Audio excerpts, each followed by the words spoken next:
Jell-O. The Jell-O program starring Jack Benny with Mary Livingston, Phil Harris, Dennis Day, and yours truly, Don Wilson. The orchestra opens the program with Ma, He's Making Eyes at Me.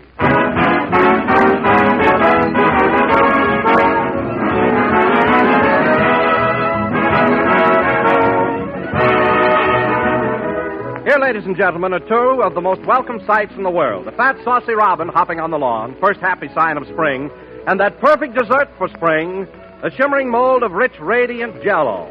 Yes, Jell-O is a gay, tempting treat with brilliant flower-like colors that promise a true feast of flavor and keep that promise in a big way. It's simply full of grand, exciting goodness that makes friends quickly and keeps them long. And when you serve any one of Jell-O's 6 delicious flavors, you can be sure everybody will like it. Because Jell-O has a delightful, refreshing taste, as inviting as the fresh, ripe fruit itself. So, folks, enjoy this rich, striking dessert just as often as you can. Help yourself to happy meals by always asking for Jell-O. And when you buy, be sure to look for those big red letters on the box.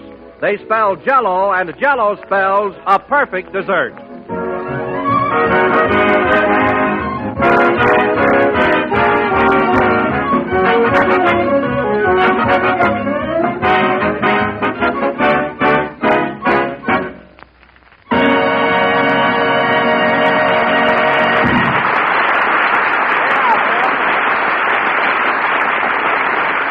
That was Ma, He's Making Eyes at Me, played by the orchestra. And now, ladies and gentlemen, as you all know, this is the beginning of spring. Tiny blades of grass are peeping through the soil. Blossoms are bursting into bloom. The harsh winds of winter have changed to soft, balmy breezes.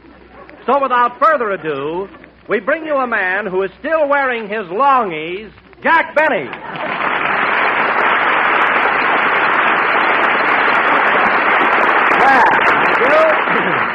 Jell-O again. This is Jack Benny talking. And, Don, I don't mind your kidding about my age or my dramatic ability or my work in pictures or a lot of other things. But I think that my underwear is my own business. Is there nothing sacred around here? Heavens. But, Jack, spring is here. Don't you think you ought to change into your shorts? Don, this is only the first week in April. When the butterflies come out of their cocoons, I'll come out of mine. Until then, I'm taking no chances. Now, Jack, aren't you being just a little overcautious? The winters are so mild out here. He's right, Jackson. You're the only guy in Southern California that wears long underwear. What did you say, corn fuchsias?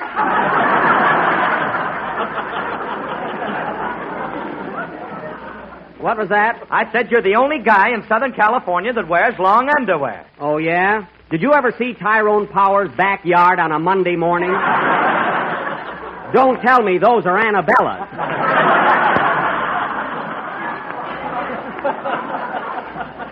And another thing, Phil. Oh, hello, Mary. Hello, Jack. And another thing, Phil, that reminds me. I wish you'd stop running around telling everybody that I wear pajamas with feet in them. Well, you do, don't you? That was one night when I forgot to take off my inner socks.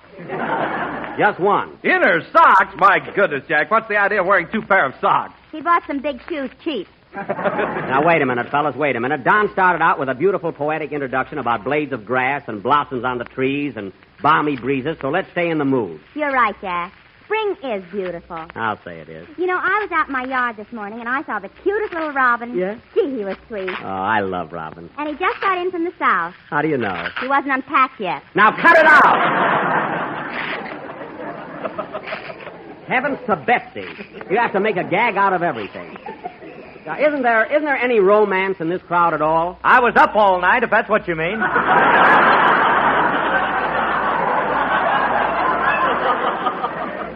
I don't mean that.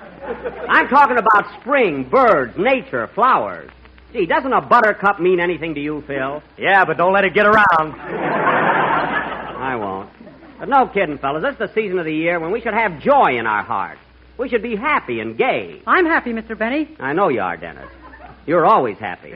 What a mallet his head would make. Mary, believe me, it's a real pleasure to have one person around here that's contented and glad he's working for me. That kid's going to get a raise. What are you going to do, let him stand on a box? No, I'm not going to let him stand on a box. I'm going to give Dennis an increase in salary. I've heard that too, Dennis. Don't go out and buy a car. Now, just a second, Phil. I don't know what you're complaining about. Remember that day you came to me looking for a job 4 years ago? Mr. Benny, you said, You called me Mr. Benny then. Mr. Benny, you said, please put me to work on your program. My beer garden job is all right, but I want to improve it. I want to get somewhere. Remember that, Phil? Yes, but... And I said to you, cheer up, young man. I'll take you under my wing.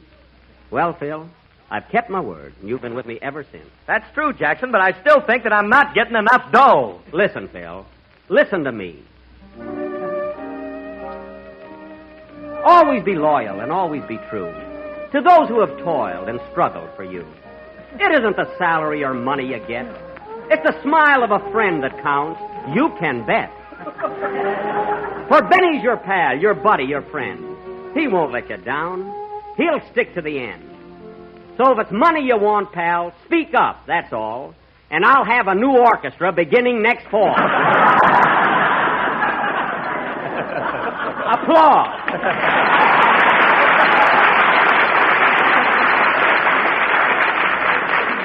Thank you. Now, Mary, you're next. Have you any complaints to make, young lady? No, Jack, it's wonderful working for you. It's heaven, it's paradise. Skies are all blue. Well. You're so sweet and charming, and you never irk. But in spite of all this, I think you're a... Now,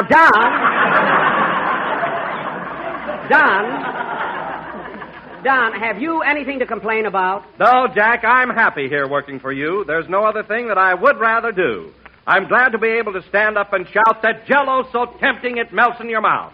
Is it easy to make, Don? Oh, tell us, pray do. Not only that, it's economical, too. Then what should I tell my dear cousin Mo, sir?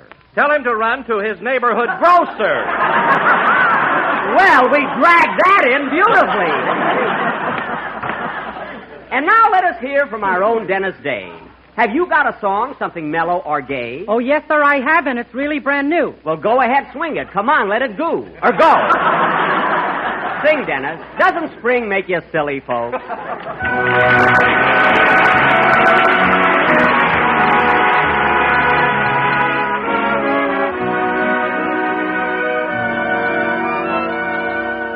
There lies my kind of country.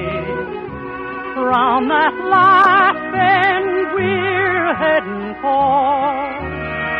Old timer, stay with me, and tonight we'll see my kind of country once more. There lives my kind of people, where that sundown smiles bright and red. Old timer, I'll strike gold when these eyes behold my kind of country ahead. Travel home, maybe 9 more miles, maybe 10. May I ever grieve if I ever leave my kind of country again. Travel home, maybe 9 more miles, maybe 10. May I ever grieve if I ever live my kind of country again.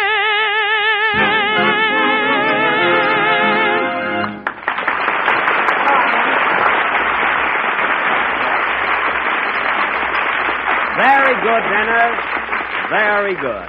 That was My Kind of Country, written by Frank Lesser and Jimmy McHugh for that forthcoming Paramount picture, Buck Benny Rides Again. Starring Phil Harrison, thanks for the plug.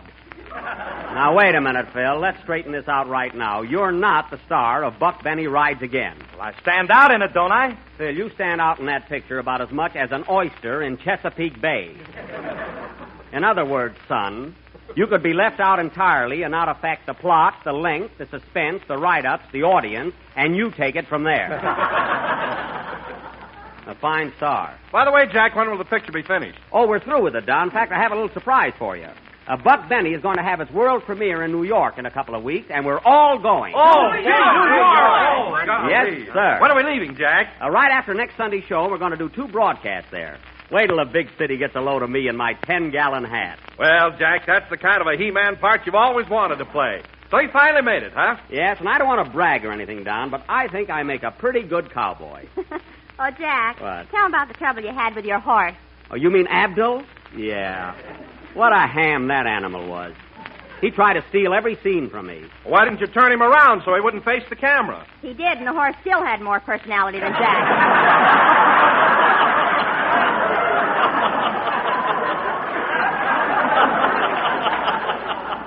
He did not. But you should have seen that horse, Don. He was always looking right in the camera and flashing those teeth of his. What an animal. Well, why didn't you do the same thing? Because in the first place, Phil, my teeth aren't as big as a horse's. You could have ordered them any size you wanted.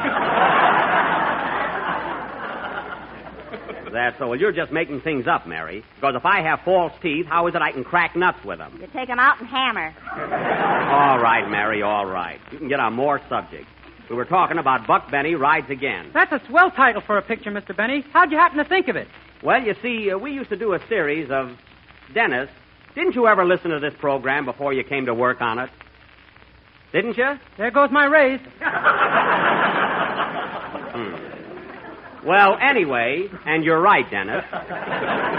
Anyway, we used to do those Western plays, and we called them Buck Benny Rides Again. Oh, boy, they were fun. I used to be Sheriff Buck Benny. A rootin', tootin', shootin', hootin', galootin', fig Newton.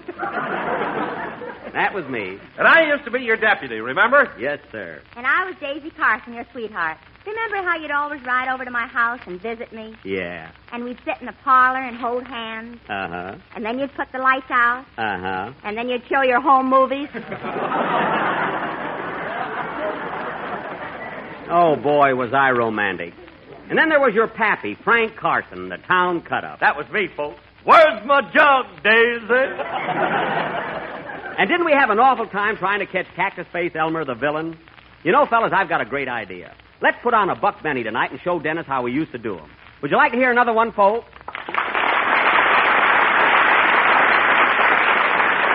Well, I'm glad to hear that the horse opera is still popular. So immediately after the next number, ladies and gentlemen, we will bring you a brand new episode of Buck Benny Rides Again. Now, Dennis. Yes, please?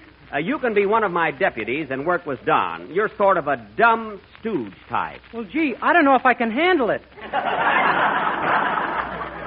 Dennis, believe me, you'll come through. All right, Phil, let's have a number, and then we'll go into our sketch. Okay, Jackson, do you want us to play loud or soft? There's no choice, and you know it. So just blast away. Hold it a minute.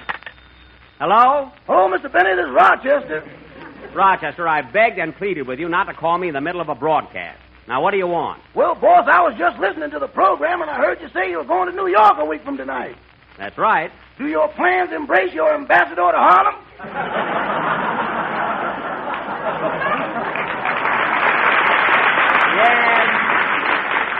Yes, Rochester, you're coming along. But we're going to be awfully busy in New York, so I don't know if you'll have time to go to Harlem. Let's get to New York and worry from there.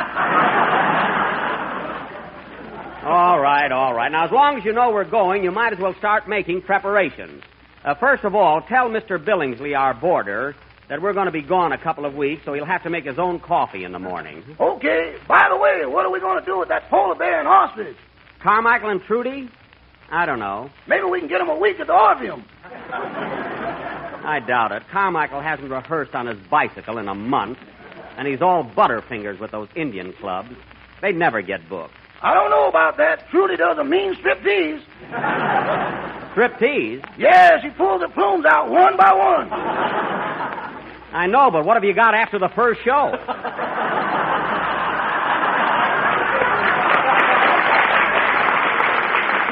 Besides, they work much better with me. Now, Rochester, go down in the basement and bring up my big trunk and start packing. That old thing? I don't think it'll stand another trip, boss. Oh, it'll do. I only bought it 4 years ago and was practically new then. That auctioneer must have lied to you. I don't want to hear another word about it, Rochester. That trunk isn't so old. It's got a bustle compartment. That's for shoes. Now, hang up, Rochester. I got a program to do. Okay, goodbye. Goodbye. Oh, say, boss, What? did you see our new picture yet?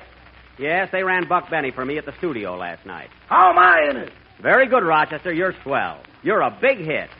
I think I'll treat you to a new trunk, boss. So long. Wait a minute! Rochester! And he hung up. Oh, well, if he wants to, he wants to. Bless his little heart. Play, Phil.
Was I Hear Bluebird, played by Phil Harris and his orchestra. Now, ladies and gentlemen, for the 24th episode in our Western melodrama entitled Buck Benny Rides Again, or Strange Cargo. The opening scene is the office of Sheriff Buck Benny in the thriving little cow town of East Moo, Texas. Curtain. Music.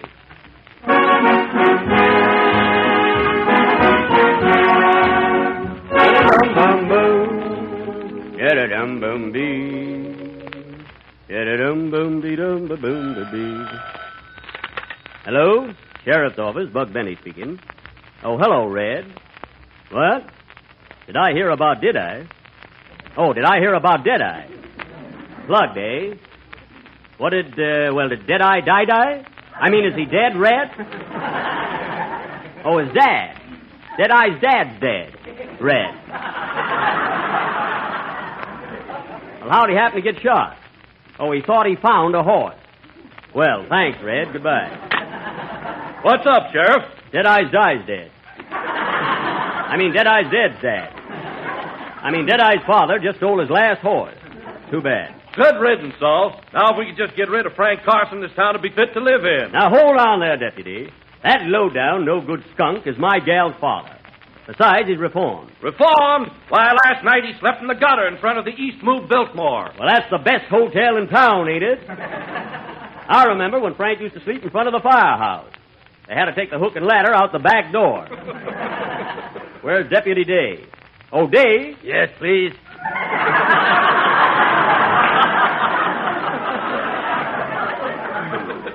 Not too low, Deputy. You're liable to stay there.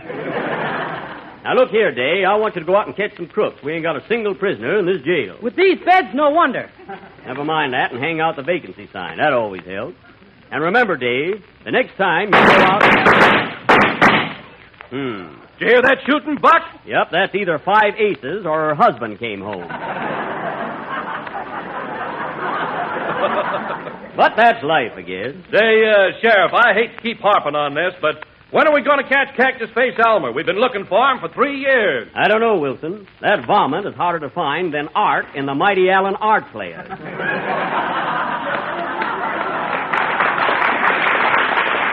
But I'll get him one of these days. Well, see you later, deputies. Where you going, Sheriff? Next door to Deadeye's barber shop and get a haircut. Then I'm going over and propose to Daisy Carson. Why, you've been proposing to her for over 10 years. When's she going to say yes? I don't know, but if she don't say it soon, it won't be worth it. So long, deputies.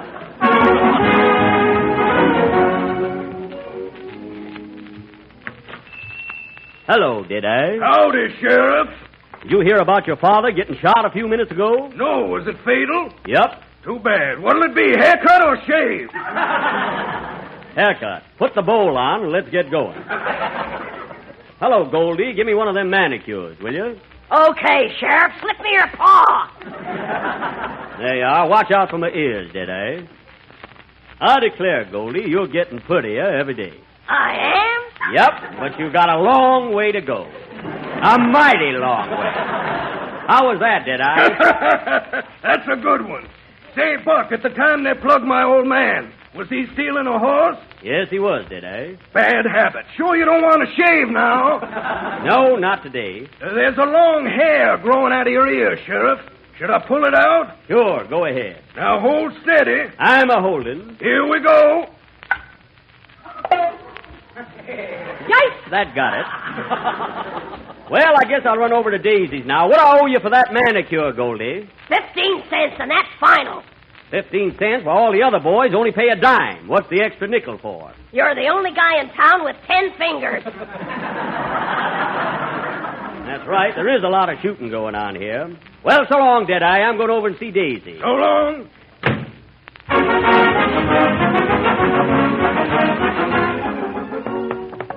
Come on. Giddy up there. Well, here's the Carson house now. Whoa, partner. Whoa. Steady, partner.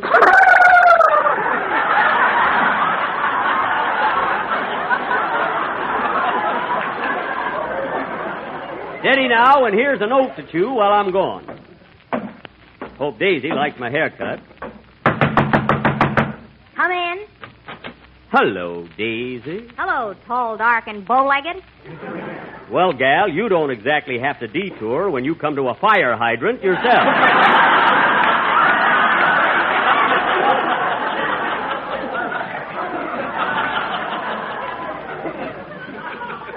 I just came from the barber shop, Daisy. What do you think of my haircut? I can't tell with that beanie you're wearing. That's the haircut. Oh. Well, Daisy, I suppose you know what I came here for. I've been a-courting you now for over 10 years. You meant everything to me, and you still do. Now, what do you say, gal? Will you marry me? Yes. Now, wait a minute! No use rushing into this like a couple of school kids. Buck, I was only kidding. I told you before I can't never marry you as long as Pappy is alive. I gotta stay home and take care of him. Well, don't you care for me? Yes, but I care mere for him. Same old story. Where's your pappy now? Upstairs. He filled the bathtub full of dry martinis, and he's diving for olives. Doggone him. You know, Daisy, if your old man don't give up drinking, he's going to start seeing things. Start seeing things? He runs all over the house now trying to trap them.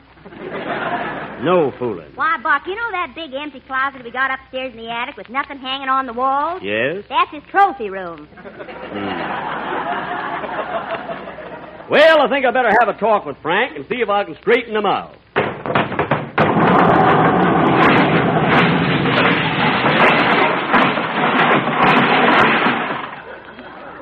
Here comes Pappy now. Well, Hello, Buck. Have an olive. thanks. Come on, Buck. I think we better go downstairs and join Daisy. You're downstairs now. Then I'm going to take them steps out. I don't need them.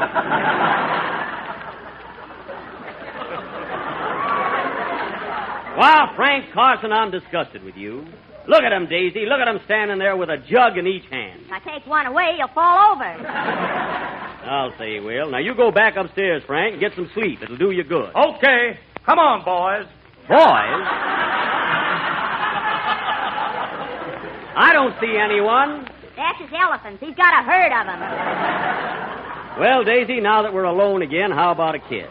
Come on, pucker up, gal. Open up! Open up the door, Sheriff! Yeah, open up. Unpucker, Daisy. We got company. Come in. What's the trouble, boys? Sheriff, we got bad news for you. Cactus Face Elmer's back in town. He's just robbed the First National Bank. He did? Yep, he got $8,000 in my gun. Well, what are we waiting for? Let's go after him. We'll never find him, Sheriff. We don't know where his hideout is. That's right. That varmint always gets away. You better do something, Buck. If you don't find Cactus Face this time, it'll cost you your job. I know it will. Doggone, I wish I could find him. I wish I knew where his hideout was. Can't anyone help me?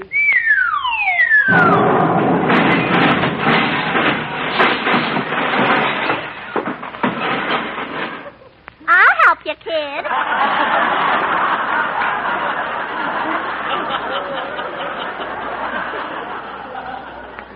What? I am the Blue Fairy. That was last week. This ain't Pinocchio. What are you doing back here? I didn't get paid yet. Oh. Well, wait a minute. Maybe you can help me. Do you know where Cactus Face Elmer is hiding? Yes. Where? You will find Cactus Face Elmer at the...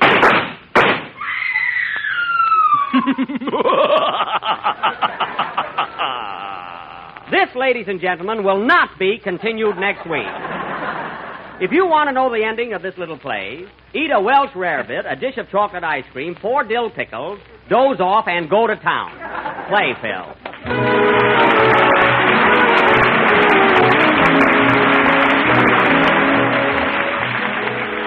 Here's a real prize winner of a recipe that's sure to prove a real praise winner every time you serve it.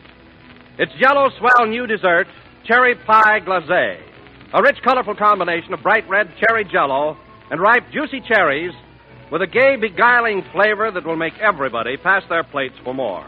All you have to do is just make up a package of cherry Jell-O and fold in 2 1/2 cups of canned red cherries, which have been drained and sweetened. Then, after you've poured it into a cold baked pie shell and let it chill until firm, serve it up plain or with whipped cream. And take it from me, you'll have a grand treat that will win smiles and cheers from the whole family. So plan to have this tempting dessert for tomorrow night's dinner. Cherry Pie Glacé, a striking blend of delicious red cherries and rich crimson cherry Jell-O.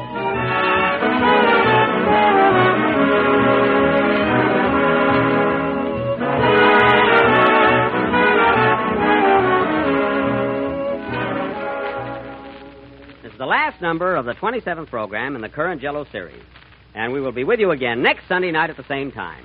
And, Dennis, that's the way we used to do Buck Benny. Did you like it? Yes, but I'd like to know where Cactus Face is. You're the only one that cares. Good night, folks. Jell-O.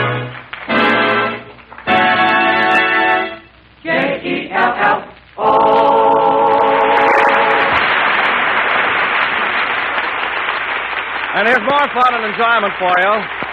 Tune in every Tuesday night for another swell half hour of Jell-O entertainment, the famous Aldrich family. See your local paper or movie and radio guide for time and station. This is the National Broadcasting Company.